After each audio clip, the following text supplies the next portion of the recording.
George and Cindy Anthony take to the airwaves, finally revealing what they say really happened to explain away the death and disappearance of their granddaughter, little Kelly. And right at the outset, let me just say that having met George and Cindy Anthony, I found them to be two of the warmest people I've ever met, who truly and deeply love Kelly, their granddaughter, to this very day.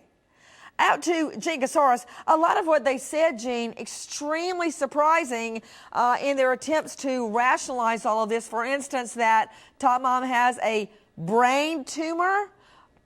She had a CAT scan after one of her first seizures, and it revealed absolutely none of this. Cindy says that she believes Casey is a victim in all that. That is what she said. That's what she believes. It's based on these medical conditions, issues.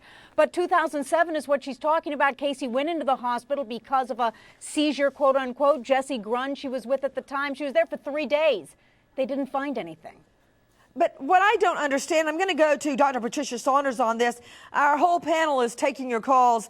Dr. Saunders, another one of the explanations that George and Cindy have is postpartum schizophrenia. Now, I'm just a lawyer, all right? I'm a JD.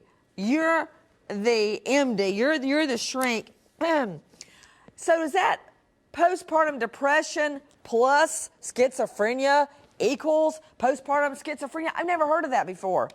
Well, because there is no such thing. I think Cindy was probably talking about postpartum psychosis, which is very, very rare. Less than 1% of women have it. And when they have it, it doesn't just last for a day or two. You cannot miss it. People are floridly psychotic, and it lasts for months. Whoa, they're what? They're floridly psychotic? What's that?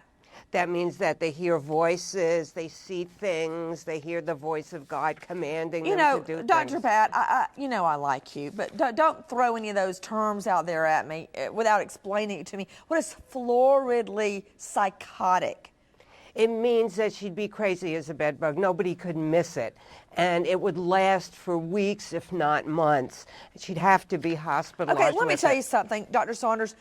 You know, having prosecuted felonies of the ilk, murder, rape, child molestation, arson for so many years, I thought that I knew insanity when I saw it. For instance, I'd get an inmate that would, for instance, poop, defecate at the lunchroom and then smear it on the wall of the jail. You know, to me, that's crazy. Or I had one inmate, one defendant, that tried to pull his own eyes out of his head. I guess that's what you're saying is floridly psychotic. Is that a layman's description? Okay, now I get it. To Steve Helling, staff writer, People Magazine, author of Outrage, the Casey Anthony story, and I, for one, can vouch that Helling was in court every single day.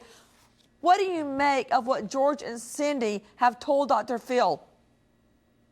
You know, we've heard different stories for the past 3 years, and now we're hearing brain tumors and grand mal seizures, and if any of that were true, it would have come up, you were there, Nancy, it would have come up in the first day of trial, and it never did. So I just can't believe that any of it's true.